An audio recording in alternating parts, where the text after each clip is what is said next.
ఒరే ఏంటి నిజమేనా ఇది గేమ్ చేంజర్ సినిమా నుంచి ఒక సడన్ సర్ప్రైజ్ అయితే వచ్చింది. నిన్న సాయంత్రం వచ్చిన పోస్టర్ చూశాకే ఫ్యాన్స్ అందరికి హైప్ అయితే బీభత్సంగా ఎక్కేసింది. ఆ హైప్ నుంచి ఇంకా బయటికి రాకముందే ఈ రోజు ఇంకో కొత్త పోస్టర్ అయితే దర్శనం అయితే ఇచ్చింది. నిన్న సాయంత్రం వచ్చిన పోస్టర్ లో మన mega power star global star Ram Charan గారు అయితే కాలేజ్ స్టూడెంట్ లుక్ తో మ్యాసీగా అదే విధంగా అదిరిపోయే స్వాగ్ తో అయితే మనకైతే కనబడుతున్నాడు. కానీ ఇందాక లీక్ అయిన పోస్టర్ లో మాత్రం మన రామ్ చరణ్ గారు అయితే ఐఏఎస్ ఆఫీసర్ గా చాలా ఇంటెన్సిఫై గా అయితే కనపడుతున్నాడు. అసలు నిజంగా మీరు గమనిస్తే నిన్నొచ్చిన పోస్టర్ కి ఈ రోజు వచ్చిన పోస్టర్ కి అయితే అసలు సంబంధమే లేదు. వేరియేషన్స్ తో ఈ సినిమాలో మన రామ్ చరణ్ గారు అయితే ప్యాకాట ఆడబోతున్నాడు. దీంట్లో ఎటువంటి డౌట్ అయితే లేదు. ఇంకా ఈ కాలేజ్ స్టూడెంట్ లుక్ ఇంకా ఐఏఎస్ లుక్కే కాకుండా ఇంకొక లుక్ కూడా ఉంది. అదే మన సినిమాలోని మెయిన్ క్యారెక్టర్ అయిన అప్పన్న క్యారెక్టర్ కూడా అయితే ఉంది.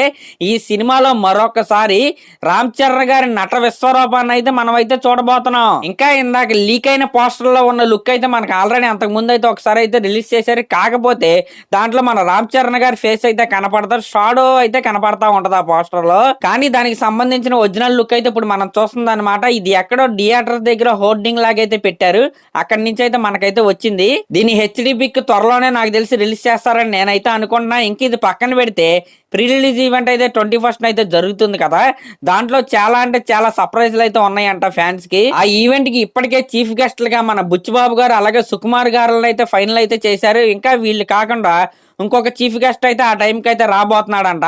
ఇంకా ఈ ఈవెంట్ లో మన 4th సాంగ్ అయితే రిలీజ్ చేస్తారు. ఇంకా ఒక చిన్న గ్లిమ్స్ అయితే ఈ ఈవెంట్ లో అయితే మనకైతే చూపిస్తారంట. నాకు తెలిసి అదైతే ట్రైలర్ గ్లిమ్స్ అని నేనైతే అనుకుంటున్నాను. ఇంకా ఇది పక్కన పెడితే మన తమన్ గారు అయితే స్టేజ్ మీద పర్ఫార్మెన్స్ అయితే ఇస్తాడంట. ఇంకా అలాగే ఆ ప్రీ రిలీజ్ ఈవెంట్ కి రిజిస్ట్రేషన్లు అయితే చేస్తున్నారు అనుకున్నాం కదా, ఇప్పటికీ 8,000కి పైగా రిజిస్ట్రేషన్లు అయితే పూర్తి అయితే అయిపోయి, అంటే ఆల్మోస్ట్ హౌస్ఫుల్ అయితే అయిపోయింది. అక్కడ స్టేడియం అయితే ఖాళీ అయితే లేదు. చూస్తారుగా ఈ రామ్నందన్ ఆడిచ్చే ఆట మామూలుగా ఉండదన్నమాట. ర్యాంపేజ్ వేరే లెవెల్లో ఉండబోతుంది. సరే మరి లాస్ట్ లో నా ఛానల్ కనుక మీరు ఫస్ట్ టైం చూస్తున్నట్టయితే సబ్స్క్రైబ్ చేసుకోండి, అలాగే ఒక కామెంట్ అయితే చేయండి. Thank you.